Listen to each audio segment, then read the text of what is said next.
د شال ټلویزیون قدرمن اوریدونکو سلامونه. پام وکړئ د دې مهال لنډو خبرونو ته. جوزجان کې د توتی میدان غازی ساحې د اکتشاف عملی چارې پیل شوې.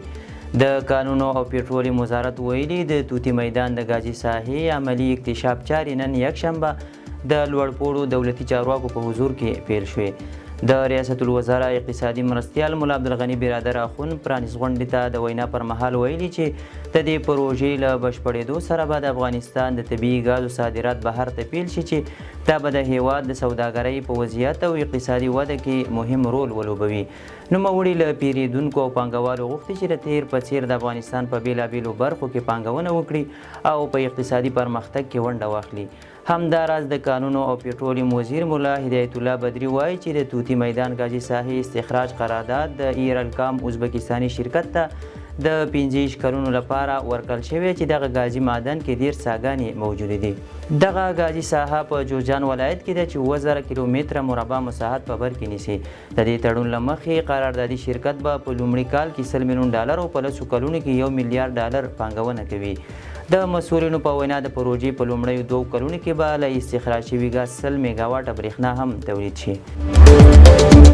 مولوي امیر خان متقي د قطر له بهرنیو چارو له وزیر سره ټلیفوني خبرې کړې دي. د طالبانو حکومت بهرنیو چارو وزیر مولوي امیر خان متقي د قطر بهرنیو چارو وزارت د دولت له وزیر دکتور محمد بن عبدالعزیز سره ټلیفوني خبرې وکړې. د خبرپاڼې له مخې ښاغلي متقي د قطر پر خاوره د اسرائیل وروستی برید په کلکو ټکو وغنده او ډاډ یې ورکړ چې د افغانستان ولس او حکومت په دې حساسو شرایطو کې د قطر دولت او ملت ترڅنګ ولاړ دی. مولوي امیر خان متقي دغه راز وویل د نږدې 2 کلونو راهیسې په غزه کې د پرله پسې نسل وژنې ترڅنګ په دوحه کې د فلسطین پر مذاکراتي پلاوي د اسرائیلي رژیم برید د نړیوالو قوانینو عرفونو او ارزښتونو ښکاره نقض او له ټولو حدودو څخه تیری دی. نوموړي ټینګار وکړ چې اسلامي هیوادونه باید د اسرائیل پر وړاندې یو متحد جدي او معنی لرونکی دریځ خپل کړي.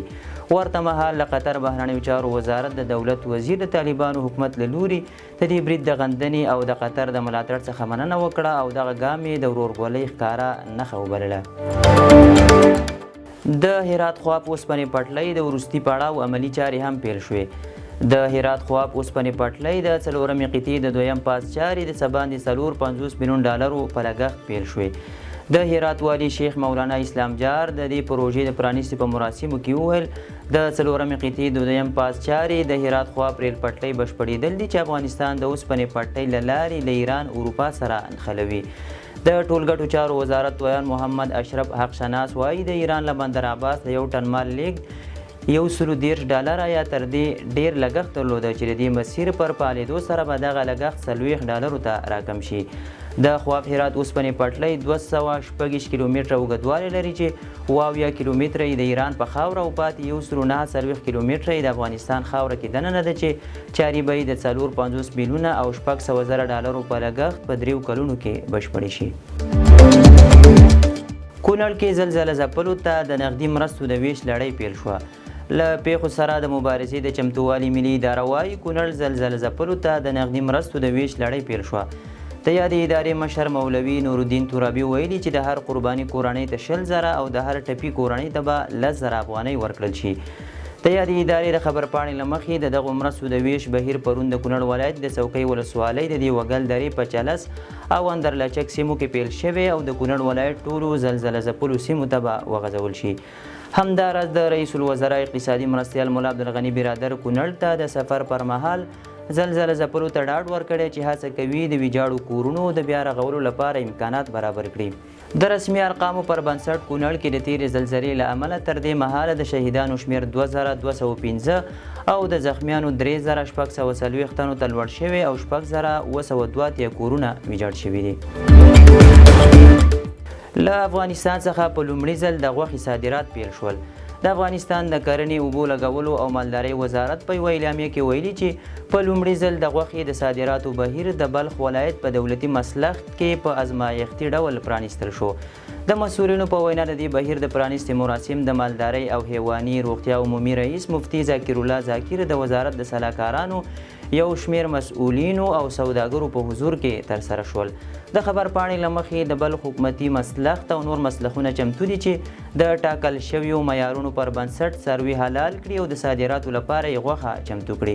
خبر پاڼه کې همداراز راغلي چې خصوصي شرکتونه هم کولی شي د ټاکل شویو معیارونو پر بنسټ د وړو څارویو غوښه له افغانستان څخه بهر ته صادره کړي.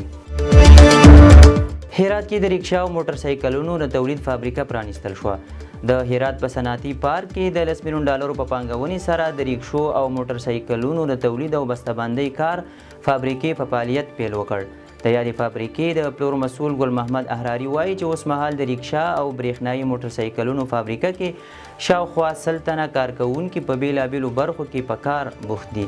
د نوموړي په وینا دغه فابریکه هره ورځ لسګونه بېلابېل ډولونه برېښنایي موټر سایکلونه او ریکشاګانې تولیدوي چې د انرژۍ لږ مصرف او لوړ کیفیت لري. د هرات د صنایعو او کانونو خونې رئیس ناصر امین وایي چې د صنعتکارانو ملاتړ د هیواد د صنعت د ودې لپاره اغیزناک تمام شوی او په صنعتي ښارګوټي کې د ماشینونو تولید هم وده کړې ده. کونړ کې د وروستۍ زلزلې له امله د زده کوونکو 500 سیمه ییز ټولګي هم ویجاړ شوي دي. د کونړ پوهنې ریاست مسؤلین وایي په دغه ولایت کې د وروستۍ زلزلې له امله د یونیسف په ملاتړ جوړ شوي 500 سیمه ییز ټولګي ویجاړ شوي چې د زده کوونکو درسي بهیر یې په ټپه درولی دی.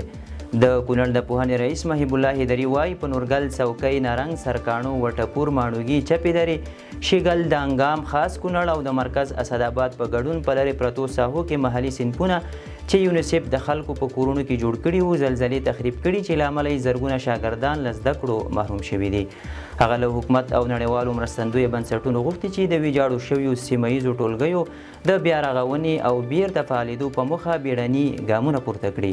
د معلوماتو له مخې د وروستۍ زلزلې له امله د 3 ښوونکو په ګډون 394 زده کوونکي مړه او د 20 ښوونکو په ګډون 208 زده کوونکي ټپیان شوي دي.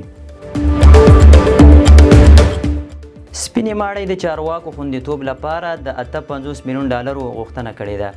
د امریکا د محافظه کار فعال چارلی کارټر وژنې وروسته د ډونالډ ټرمپ ادارې له کانګرس څخه د $58 ملیون نورې اضافي بودیجې غوښتنه کړې چې د ولسمشرۍ ماڼۍ، سترې محکمې او نورو فدرالي چارواکو امنیتي تدابیر لا پیاوړي کړي. د سپینې ماڼۍ چارواکي وایي چې دغه بودیجه به د امریکا د مارشالانو ادارې ته وسپارل شي چې د قاضیانو او قانون جوړونکو غړو امنیت تضمین کړي. دا په داسې حال کې ده چې 13 ورځ د امریکا ولسمشر ډونالډ ټرمپ له فاکس نیوز خبري شبکې سره په یوې مرکه کې ویلي و چې افغانستان کې امنیتي وضعیت ښه شوی په داسې حال کې چې شیکاګو او د امریکا ځینې ښارونه لا هم له پراخو جرمونو او تاوتریخوالي سره مخامخ دي. ټرمپ دا هم ویلي و چې دا مهال په امریکا کې هره اونۍ تر 8 کسان د وسلوالو پیښو قرباني کیږي خو افغانستان په کمو امکاناتو خپل امنیت ساتلی دی.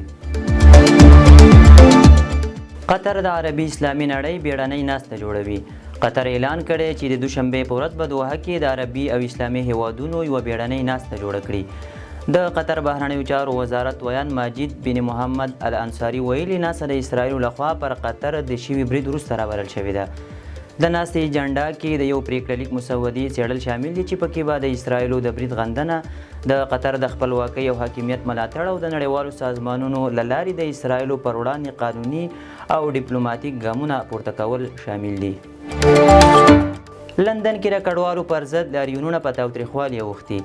د لندن په مرکز کې د ښي اړخي فعال ټامي رابینسون له لوري د کډوالو ضد تنظیم شوي لاریونونه له پولیسو سره د تاوتریخوالي لامل شوي دي. د سلطنت متحد کولو په نوم دې لاریونونو کې له 110,000 ډیر کسان د بریتانیا سړکونو ته راوتلي. د لندن پولیسو ویلي چې پر افسرانو د ښیښو او نورو شیانو برید شوی چې له امله 6 افسران ټپیان شوي او په تورې 15 تنه نیول شوي دي. لاریونوالو د بریتانیا د لومړي وزیر کیر سټارمر د پالیسیو ضد شعارونه ورکول او نارې وهلې چې کډوال باید خپلو هیوادونو ته ولېږدول شي. د ویلو ده چې په روز کال هم په لندن کې ورته لاریونونه وشول چې ځینو نړیوالو ورځپاڼو د کډوالۍ په اړه د ژور ټولنیز ویش نښه بللې وه. د شال ټلویزیون قدرمند اوریدونکو دا د دې مهال لنډ مهم خبرونه. تر بیا ښه وخت.